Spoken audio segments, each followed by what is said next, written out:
तो चलिए, आज का हमारा संघ है कॉर्डेटा। इसको हम पृष्ठ वंश भी बोलते हैं। ठीक है, संघ कॉर्डेटा, संघ कॉर्डेटा पृष्ठ वंश।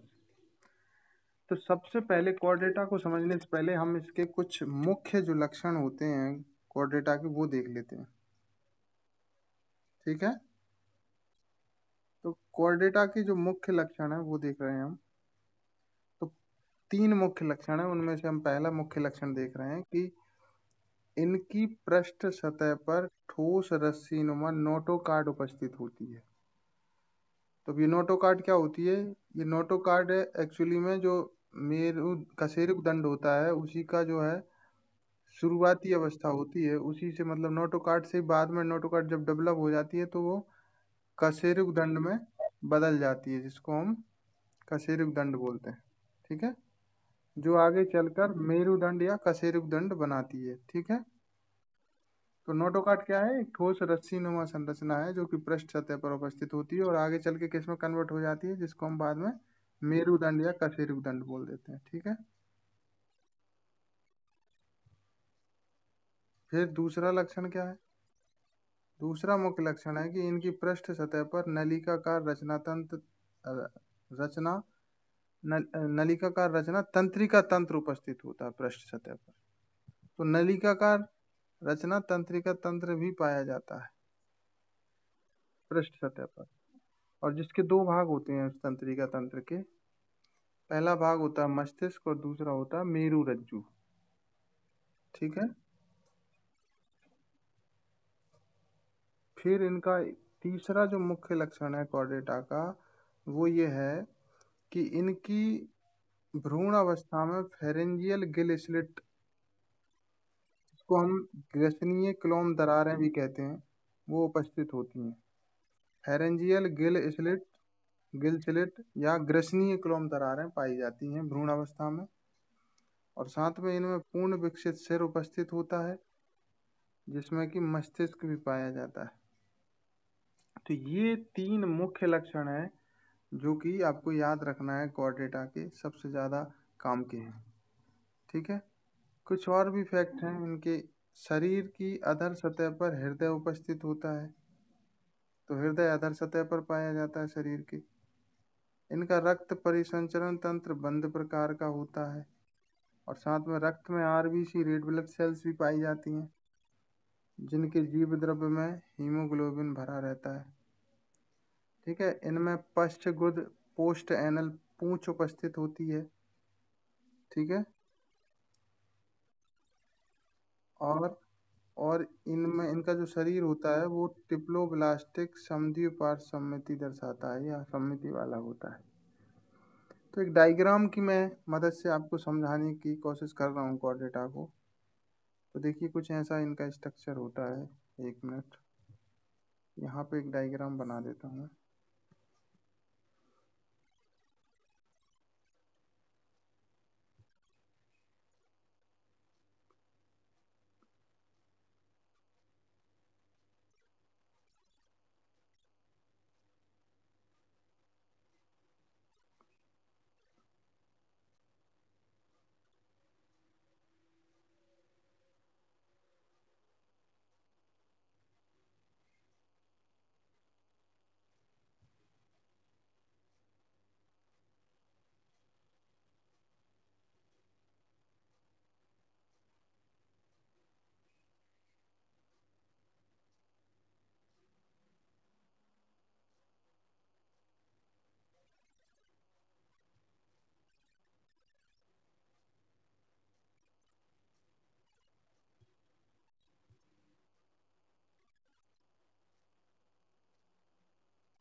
तो ये कुछ ऐसा स्ट्रक्चर होता है,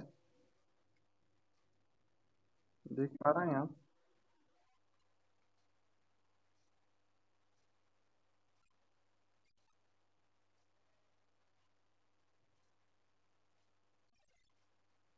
ठीक है। तो इसमें क्या होता है, ये यहाँ पर हृदय होता है इनका, ठीक है, अधर सतह पर।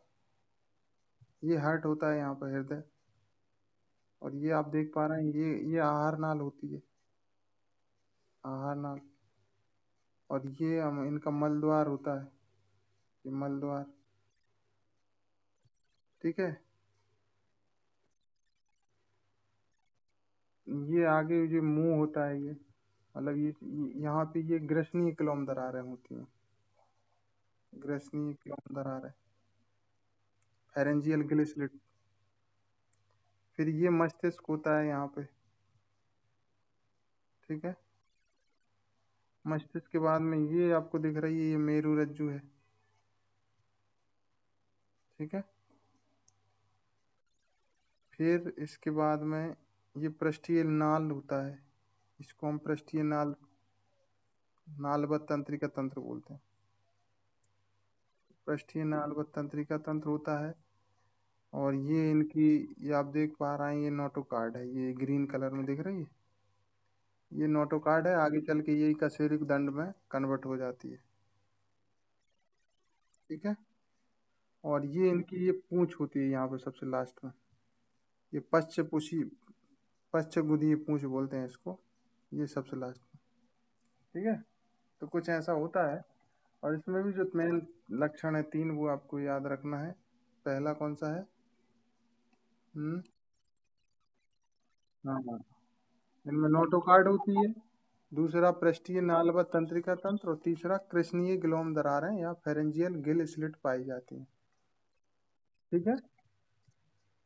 तो आया ये समझ में थोड़ा बहुत? ठीक है ना। अब क्या है, आगे देख लेते हैं। आगे इसका वर्गीकरण है। तो संघ कॉर्डेटा को बांटा गया है चार उपसंघों में, पुनः। तो चार उपसंघों में बांटा गया है। चार उपसंघ कौन कौन से हैं? एक तो है हेमिकार्डेटा, दूसरा यूरोकार्डेटा, तीसरा सिफेलोकॉर्डेटा, एंड चौथा है वर्टिब्रेटा। तो चार उपसंघ हैं, हेमिकार्डेटा, यूरोकार्डेटा, सिफेलोकार्डेटा और वर्टिब्रेटा। तो जो शुरुआती जो हेमिकार्डेटा, यूरोकार्डेटा और सिफेलोकार्डेटा हैं, इन तीनों को हम बोलते हैं आकशेरुकी कार्डेटा। क्या बोलते हैं? आकशेरुकी, इनको तीनों को, ठीक है। और जो लास्ट वाला वर्टिब्रेटा, वर्टिब्रेटा का सबसे ज्यादा विकसित कॉर्डेटा होता है, ठीक है। ये शुरुआती वाले होते हैं, ये इसलिए अल्प विकसित होते हैं, इसको आकशेरुकी बोलते हैं इसीलिए हम। तो देखिए लिखा है, प्रथम तीन उपसंघों के जीव आकशेरुकी कार्डेटा हैं, जिन्हें हम क्या करते हैं, जिन्हें एक अलग समूह में रखा गया है, जिसका नाम है एक्रेनिएटा। एक्रेनिएटा, या इसी को हम बोलते हैं प्रोटोकॉर्डेटा। प्रोटोकार्डेटा में रखा गया है, मतलब कि इन तीनों को अलग रखा है हमने। तीनों को कौन से समूह में रखा है? एक्रेनिएटा, एक्रेनिएटा, या जिसको हम एक और क्या बोलते हैं, जिसको हम बोलते हैं प्रोटोकार्डेटा। क्या बोलते हैं? प्रोटोकार्डेटा। क्लियर? अब इनमें मस्तिष्क व जोड़ों में उपांगों का अभाव होता है। देखिए, अब ये पूरी तरीके से विकसित कार्डेटा नहीं है, नहीं। मस्तिष्क व जोड़ों में उपांगों का अभाव होता है, मतलब ये नहीं पाए जाते। जबकि इसका हम उलट करें, तो जबकि वर्टिब्रेटा जो होता है ना, उसमें सभी लक्षण पाए जाते हैं, इसलिए उसको हम विकसित कार्डेटा बोलते हैं, वर्टिब्रेटा उपसंघ को, ठीक है। तो अभी इनको हम एक एक करके देख लेते हैं डिटेल में, ठीक है। तो आप देख पा रहे हैं एक चार्ट के माध्यम से, ये फ्लो डायग्राम है, इससे आप समझ सकते हैं कि देखिए कॉर्डेटा के दो समूह हैं। एक तो समूह एक्रीनेटा, एक्रिनेटा और प्रोटोकार्डेटा। और एक समूह है क्रेनिएटा या क्रेनियम या कपाल या खोपड़ी पाई जाती है इनमें। ठीक है, इनमें नहीं पाई जाती। तो इसके तीन उपसंग कौन कौन से हैं? ये उपसंग है, एक तो हेमिकार्डेटा, यूरोकार्डेटा एंड सेफोलोकार्डेटा। और इसमें इसमें एकमात्र उपसंग है वर्टिब्रेटा। ठीक है, तो कार्डेटा का जो समूह है वो देख रहे हैं, समूह एक्रिनिएटा, और समूह एक्रिनेटा का उपसंग देख रहे हैं हेमिकार्डेटा। हम इसकी डिटेल देख लेते हैं। ठीक है, यहाँ तक क्लियर है? तो उपसंग हेमिकार्डेटा। ठीक है,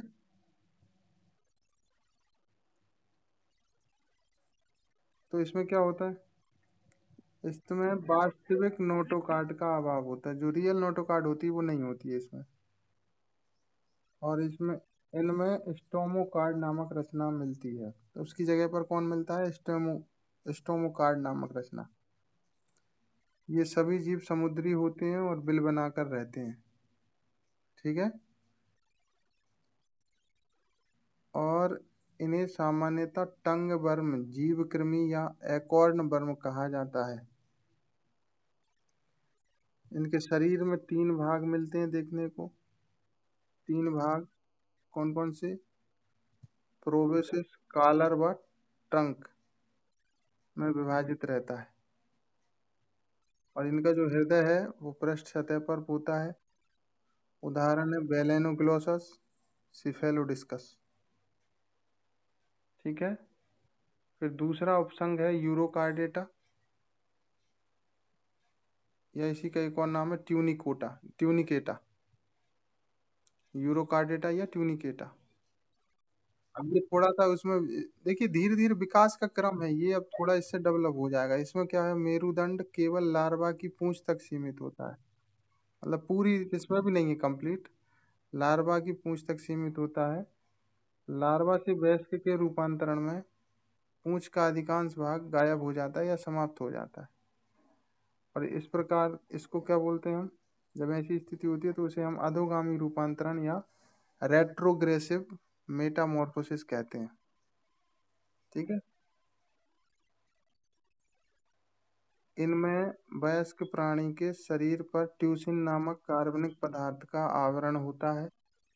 तो ट्यूसिन नामक कार्बनिक पदार्थ का आवरण पाया जाता है। और वयस्क शरीर असममित थैलीनुमा होता है। इसके जो उदाहरण है वो है हार्डमेनिया, डोलियोलम, पाइरोसोमा। ठीक है, इसके बाद तीसरा उपसंग है सिफेलोकॉर्डेटा। कौन सा है? सिफेलोकॉर्डेटा। अब ये थोड़ा उससे ज्यादा विकसित होगा, तो इसके शरीर की पूरी लंबाई तक नोटोकार्ड फैली रहती है, जिसमें मेरुरज्जु उपस्थित होता है। इनमें सिर अनुपस्थित होता है। शरीर में दो ही भाग, ट्रंक व पूंछ होते हैं। इसमें पानी की धारा उत्पन्न करने के लिए मुंह में व्हील ऑर्गन होते हैं। व्हील ऑर्गन होते हैं। शरीर में उपांग अनुपस्थित होते हैं। तैरने के लिए पखने पाए जाते हैं। इन्हें फिल्टर फीडर कहा जाता है। फिल्टर फीडर कहा जाता है। क्लियर? इसके जो उदाहरण है वो है ब्रेकियोस्टोमा, एम्फियोसिस। ठीक है, तो इसके चारों ओर टेंटिकल्स। सिर के चारों ओर क्या लिखा है? मुंह, मुंह है, मुंह, सॉरी, मुंह। मुंह के चारों ओर कई टेंटिकल या सीरी पाए जाते हैं। मुंह के चारों ओर कई टेंटिकल या सीरी पाए जाते हैं। ठीक, तो ये हमारा कंप्लीट हो गया।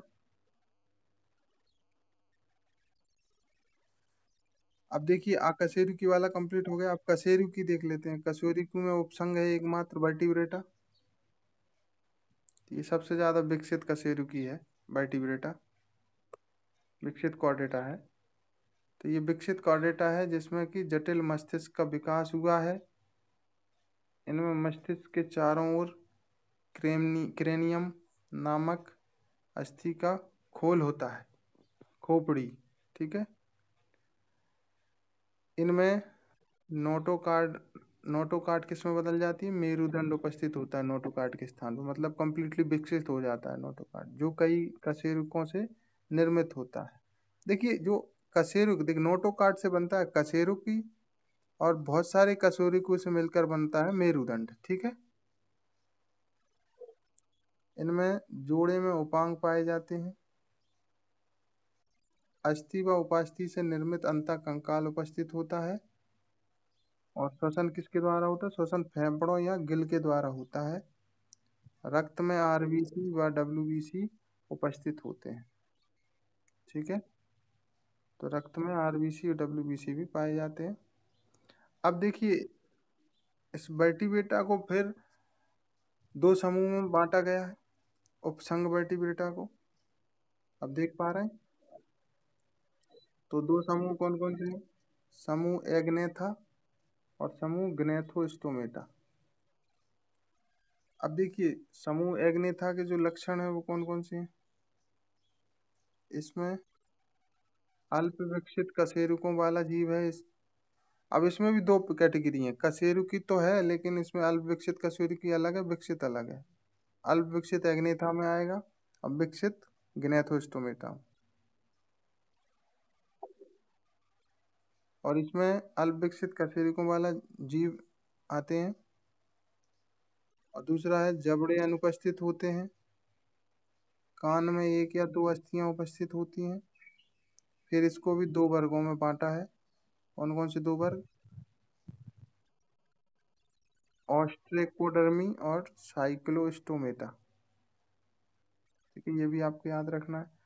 और समूह ग्नेथोस्टोमेटा में कौन से आते हैं जीव? विकसित कशेरुकी वाले जीव हैं। साथ में इनमें जबड़े भी उपस्थित होते हैं। कान में तीन तीन अस्थियां उपस्थित होती हैं। और इनको दो सुपर क्लास में डिवाइड किया गया है। तो इसको दो महावर्ग में बांटा गया है, ये आपको याद रखना है। इसको वर्ग में बांटा दो, इसको दो महावर्ग सुपर क्लास में। कौन कौन से super class? Pisces and Tetrapoda. Pisces and Tetrapoda. ठीक है।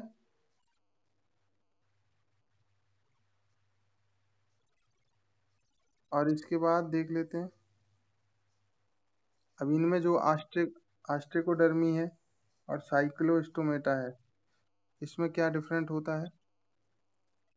तो देखिए आस्ट्रेकोडर्मी है, ये सबसे प्राचीन कशेरुकी होता है, सबसे पुराना। और इनके शरीर पर दृढ़ शल्क उपस्थित होते हैं। इसका उदाहरण है सिफेलेस फिश। और साइक्लोस्टोमेटा, साइक्लोस्टोमेटा में क्या, इनकी त्वचा कोमल होती है, चिकनी शल्क रहित होती है। ठीक है।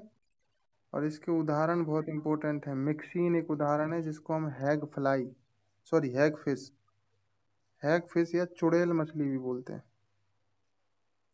और एक लैम्प्रे पेटामाइजोन है, इसे हम जीवित जीवाश्म कहते हैं। ये जीवित जीवाश्म भी आप याद रखना।